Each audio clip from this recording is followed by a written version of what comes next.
Hello teachers, a very very good morning to all of you. उम्मीद है आप सभी कूल होंगे मार्च अप्रैल की इस तीखी धूप में भी। चलिए वीडियो को आगे बढ़ाते हैं और हम सभी फिर से बहुत बहुत महत्वपूर्ण प्रश्नों से रूबरू होते हैं।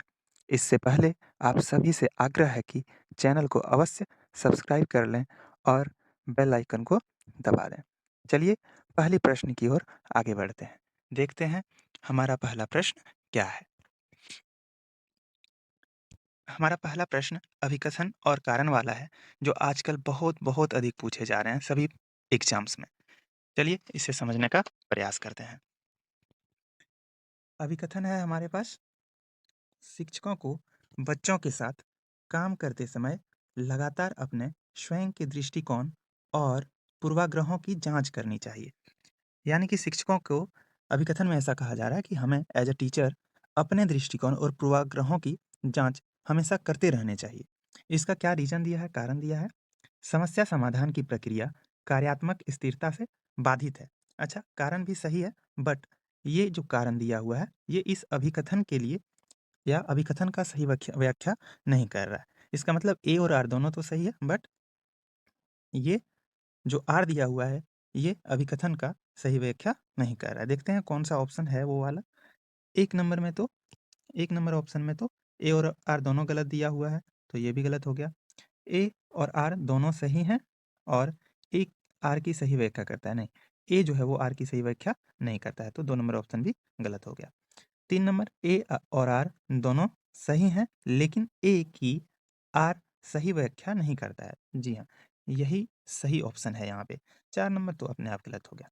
चलिए, तो हमारा जो पहला प्रश्न है उसका सही उत्तर हो गया, both A and R are true but R is not the correct explanation of A. चलिए आगे बढ़ते हैं प्रश्न संख्या 2 पे।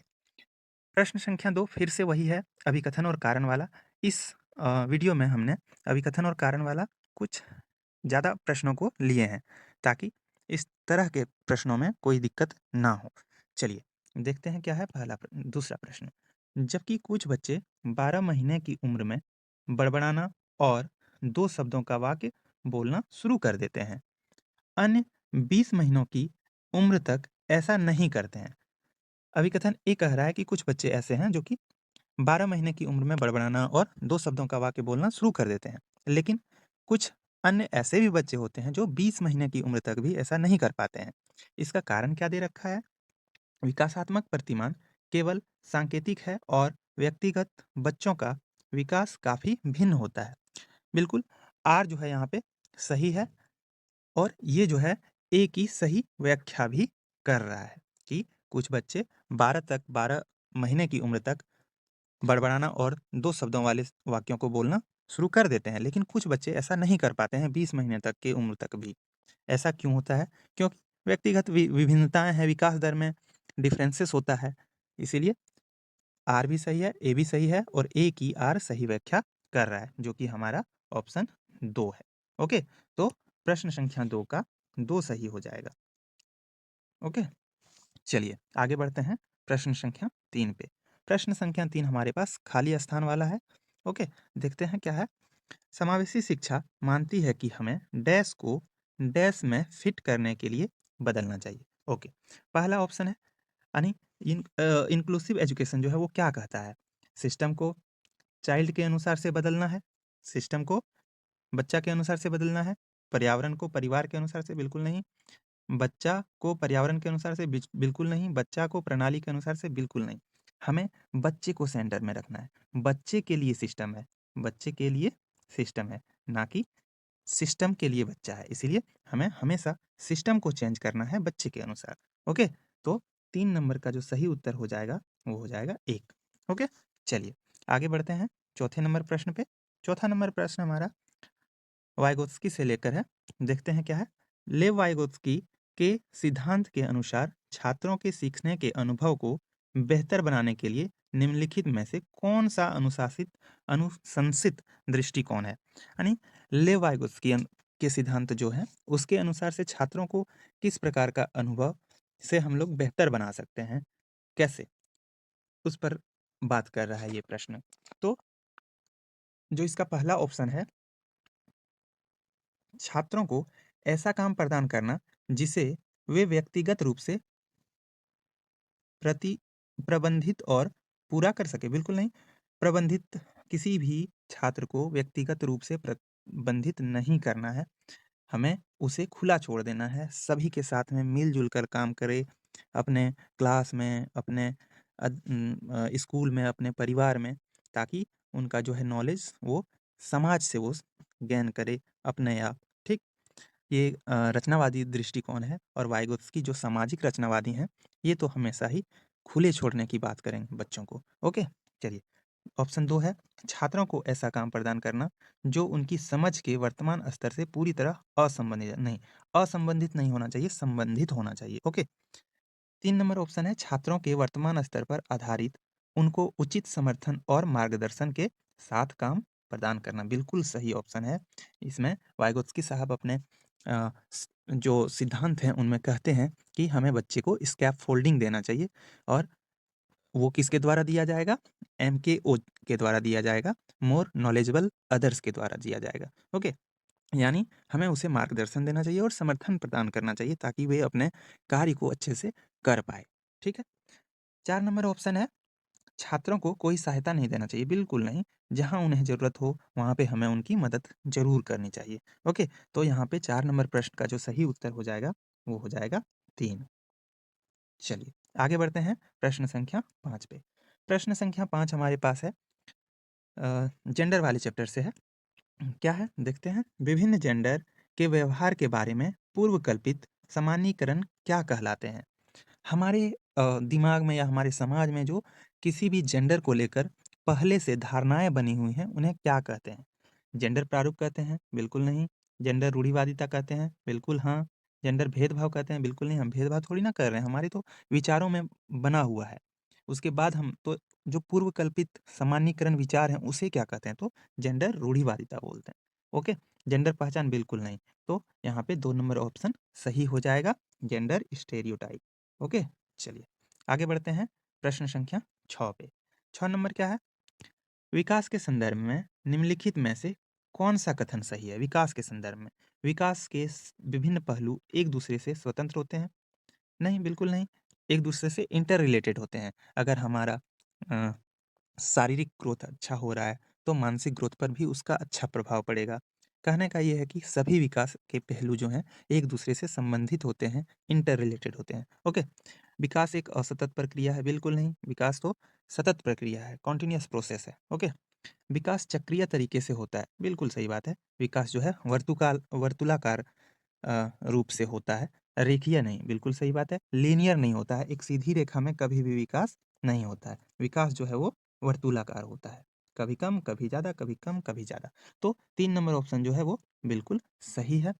4 नंबर में क्या है एक बार देख लेते हैं। विकास विशिष्ट से सामान्य की ओर होता है, बिल्कुल नहीं। विकास जो है सामान्य से विशिष्ट की ओर होता है। तो 3 नंबर ऑप्शन जो है यहाँ पे वो बिल्कुल सही है। ओके, चलिए आगे बढ़ते हैं प्रश्न संख्या 7 पे। 7 नंबर क्या कह रहा है? देखते हैं। लेव वाइगोत्स्की के अनुसार बच्चे अपने स्वयं के व्यवहार को किस प्रकार नियमित करते हैं? अच्छा, बच्चे जो हैं अपने स्वयं के कार्य को करने में किस तरह के व्यवहार को प्रदर्शित करते हैं, उसके बारे में पूछ रहे हैं। क्या करते हैं अपने समस्याओं को सॉल्व करने के लिए? तो खुद को पुनर्बलन के उपयोग द्वारा? बिल्कुल नहीं। वो खुद से बच्चे अपने आप को कैसे पुनर्बलित कर सकते हैं? बाह्य पुनर्बलन भले होता है, कभी-कभी बच्चे अपने से भी पुनर्बलन का उपयोग करते हैं। अनुकलन की प्रक्रियाएँ द्वारा? बिल्कुल नहीं। आत्मवाक के प्रयोग द्वारा? बिल्कुल हाँ। इनर स्पीच बोलते हैं इसे। वाइगोत्स्की जी ने कहा है कि बच्चे जो हैं वो अपने कार्यों को कोई भी व्यवहार को प्रदर्शित करते हैं, तो उसमें उसे नियमित करने के लिए वो क्या करते हैं? इनर स्पीच का यूज़ करते हैं, आत्मवाक का यूज़ करते हैं। ओके? 4 नंबर है संतुलीकरण की प्रक्रिया द्वारा? बिल्कुल नहीं। तो इसका जो सही उत्तर हो जाएगा वो हो जाएगा use of inner speech. Okay? चलिए आगे बढ़ते हैं प्रश्न संख्या 8 पे। इससे पहले एक बार फिर से आप सभी से निवेदन है कि चैनल को सब्सक्राइब ज़रूर कर लें और एक बार अपना-अपना स्कोर भी बता दें कि अभी तक कितना स्कोर हुआ है आउट ऑफ कितना? 7। ओके? चलिए आगे बढ़ें। देखते हैं प्रश्न संख्या 8 क्या है? 8 है हमारे पास निम्नलिखित फिर से अभिकथन और कारण वाला। मैंने जानबूझकर आज के इस वीडियो में ज़्यादा अभिकथन और कारण वाला क्वेश्चन को लिया हूँ, ताकि आप सभी को इस तरह के प्रश्नों से कोई दिक्कत ना हो और अच्छे से समझने का कोशिश कर सकें आप लोग। ओके, चलिए देखते हैं 8 नंबर का क्या सही उत्तर होगा। शिक्षकों को विद्यार्थियों में विशेष जातीय समूहों के बारे में रूढ़िवादिता को तोड़ने के लिए कड़ी मेहनत करनी चाहिए। सही बात है कि हमें एज अ टीचर बच्चों को जातीय समूहों के बारे में रूढ़िवादी धारणा को कम से कम करना चाहिए, यहाँ तक कि उसे खत्म करने की कोशिश करना चाहिए। ओके, कारण क्या दे रखा है इसमें? शिक्षा का एक प्रमुख उद्देश्य है विद्यार्थियों को समालोचनात्मक आत्मचिंतन के लिए प्रोत्साहित करना है। बिल्कुल सही है। और ये अभिकथन की व्याख्या भी कर रहा है कि शिक्षा का एक बहुत बहुत बड़ा उद्देश्य है कि विद्यार्थियों को खुद के बारे में जानना, खुद का आत्मचिंतन कर पाना कि मेरा विचार कैसा है, क्या हम मेरे अंदर भी रूढ़िवादी धारणा है या मेरा थॉट्स कैसा है। ये हम इस तरह के समालोचनात्मक आत्मचिंतन को बच्चों में, विद्यार्थियों में ला सकें। ये शिक्षा का बहुत बड़ा उद्देश्य है और ये जो है कारण ये इस अभिकथन का व्याख्या भी कर रहा है। इसका मतलब ए और आर दोनों सही हैं और आर ए की व्याख्या करता है, जो हमारा ऑप्शन 3 है। इसका मतलब ये सभी ऑप्शन गलत हो जाएँगे। ऑप्शन 3 जो है इसमें सही होगा। उम्मीद है ये क्वेश्चन को अच्छे से आप समझ पाए होंगे, कैसे बनाना चाहिए इस क्वेश्चन को, कैसे समझना चाहिए। ओके, चलिए 8 नंबर का ऑप्शन हो गया 3। आगे बढ़ते हैं प्रश्न संख्या 9 पे। 9 क्या है हमारे पास? जटिल समस्याओं से जूझ रहे अमन के समस्या समाधान कौशल विकसित करने में एक शिक्षक किस प्रकार मदद कर सकता है? अच्छा, कोई बच्चा है जो कि समस्या समाधान कौशल को विकसित करने के लिए जूझ रहा है, तो शिक्षक को ऐसा क्या करना चाहिए जैसे जिससे कि बच्चे में समस्या समाधान का जो कौशल है वो विकसित हो सके। ओके, चलिए देखते हैं ऑप्शन क्या है।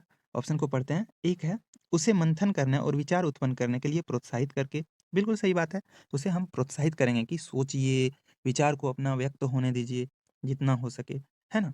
ये बिल्कुल सही है, 1 नंबर तो सही लग रहा है हमें। चलिए आगे देख लेते हैं इसका क्या और भी ऑप्शन है क्या? बेस्ट ऑप्शन क्योंकि हमें चूज़ करना होता है सीडीपी में।